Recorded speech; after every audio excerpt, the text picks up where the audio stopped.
Et à 10h25, dans Direct Investisseur, on accueille tout de suite par téléphone Pierre Verret. Bonjour Pierre. Merci beaucoup, bonjour à tous. On va parler évidemment devises avec vous dans un instant. Un petit coup d'œil d'abord sur ces indices, les indices européens en petit rebond ce matin, 4657 pour le CAC. Avec vous, on va s'intéresser évidemment à ce qui se passe du côté des devises évidemment très chahutées depuis une semaine. Vous avez choisi de vous intéresser à l'euro AUD, le dollar australien. Oui, effectivement, donc toujours, c'est vrai que je parle souvent en ce moment du yen japonais, du dollar néo-zélandais et du dollar australien. Donc aujourd'hui, effectivement, on va parler de l'euro AUD, l'AUD qui est vecteur de pas mal d'opportunités en ce moment sur le marché du Forex. En ce qui concerne donc le rapport de force entre la monnaie unique européenne et ce fameux dollar australien, écoutez, on est peut-être justement devant une belle opportunité d'achat actuellement, en tout cas sur ce graphique. On va commencer par un graphique journalier tel que je vous l'ai transmis. Donc sur le graphique journalier un peu plus long terme, on est face à un marché qui évolue, qui effectue, j'allais dire, des plus hauts et des plus bas, de plus en plus bas depuis la fin septembre, début octobre, pour être tout à fait précis. La tendance moyen terme est donc clairement orientée à la baisse. Cela dit, on peut voir que les prix ont amorcé un rebond significatif, un rebond en V, tel qu'on l'appelle au sens chartiste du terme, sur la zone des 1,4380. Un rebond qui avait été d'ailleurs, comme vous pouvez le voir assez clairement, qui avait été annoncé par une divergence haussière sur le RSI que j'ai tracé sur mon graphique journalier en orange. Ce rebond a permis au marché finalement de clôturer au-dessus de sa moyenne mobile exponentielle à 21 périodes et ainsi de retourner sur la résistance majeure que j'ai placée à 1,5262. En ce qui concerne les indicateurs techniques, donc le RSI, le MACD pardon, est acheteur, toujours acheteur depuis ce fameux rebond. Alors le MACD, c'est la troisième partie du graphique en descendant. Voilà, tout à fait. C'est la troisième fenêtre graphique, effectivement, qui dénote donc justement de la force, de l'intensité de la tendance en cours. Donc ce MACD finalement est passé acheteur depuis ce rebond significatif qu'on a pu voir sur les 1,4380. Il est toujours positif. Au niveau du RSI, on a des informations un petit peu plus précises, un petit peu plus significatives, dans le sens où on a pu observer un franchissement de la ligne de tendance qui capait, j'allais dire, cet indicateur depuis le début finalement de la tendance baissière sur le marché de l'euro AUD.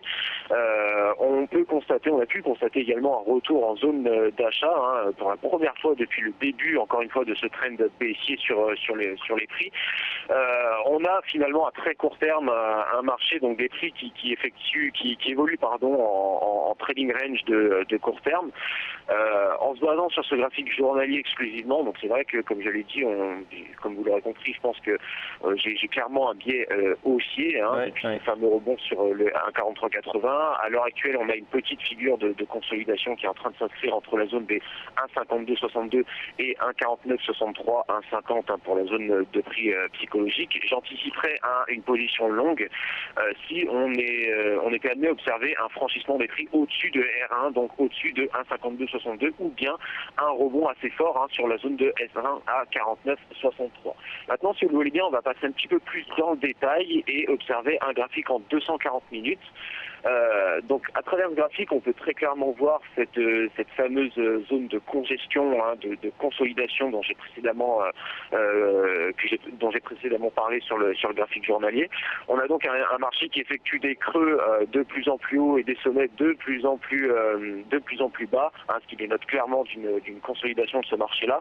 Depuis donc le franchissement de S1 à 1,4963, la tendance est donc neutre à court terme. D'ailleurs, elle est très clairement affichée de par un marché justement qui évolue à l'intérieur d'un triangle symétrique de court terme qui lui est compris donc dans les zones que j'ai précédemment données, 1,5262 et 1,4963. Triangle symétrique qui est généralement une figure de continuation. C'est pour ça d'ailleurs que j'anticipe finalement que j'ai finalement un biais haussier par la suite sur ce marché-là. Au niveau des indicateurs, donc On peut voir toujours ce fameux indicateur RSI qui dénote de la force relative d'un actif par rapport à lui-même, qui lui-même est capé, j'allais dire, par une ligne de tendance court terme qui correspond un petit peu à la borne supérieure de ce fameux triangle de court terme que j'ai également tracé. On peut, cela dit, remarquer que la tendance de fond reste quand même clairement à la hausse sur cet indicateur-là. Ouais. La moyenne mobile exponentielle à 55 périodes est quant à elle passée haussière, s'est retournée et joue dorénavant un rôle de support pour les prix. Donc concrètement, on est dans une zone de congestion, de consolidation. On a des prix à l'intérieur d'un triangle qui lui-même se trouve au beau milieu d'un trading range compris entre 1,5262 et 1,4963.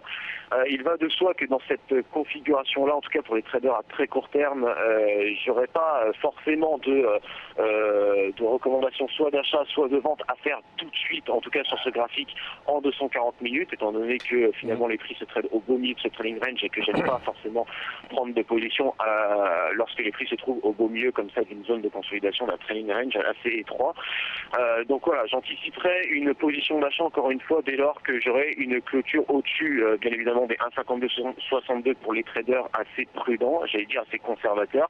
Les traders un petit peu plus agressifs pourraient anticiper une position, pour initier une position d'achat, dès lors qu'on aurait un marché qui était amené à clôturer au-dessus de cette fameuse résistance dynamique de court terme. En tout cas, c'est mon biais pour ce marché-là. Les prochaines cibles seraient données par les 1,5576 qui représenterait, soit dit en passant, un retracement de 61,8% de la tendance baissière précédemment engagée, qu'on a pu voir de fin septembre au début octobre jusqu'à mi-décembre, à peu près un petit peu avant la mi-décembre. Donc en tout cas, clairement, même si à très court terme, il n'y a pas forcément de recommandations à donner, étant donné que le timing n'est peut-être pas des plus optimales, voilà, des plus optimums. Cela dit, le biais reste quand même assez baissier, on a quand même assez haussier, on a quand même un consensus qui semble clairement orienté à la hausse, malgré la petite zone de congestion actuelle. Je pense on ne devrait pas attendre énormément de temps pour voir les prix clôturer au-dessus de cette zone des 1,5262 et donc pouvoir initier des positions acheteuses pour aller chercher les 1,5576 voire 1,5818 par extension. Et voilà, merci pour cette idée trading du lundi matin. Pierre Verret, analyste chez youtrading.fr, donc euro AUD, donc à mettre en place selon le timing indiqué. Merci. On vous retrouve à la rentrée. Dans un instant, la suite, ça sera en compagnie du stratégiste de CMC Markets, Nicolas Chéron. À tout de suite.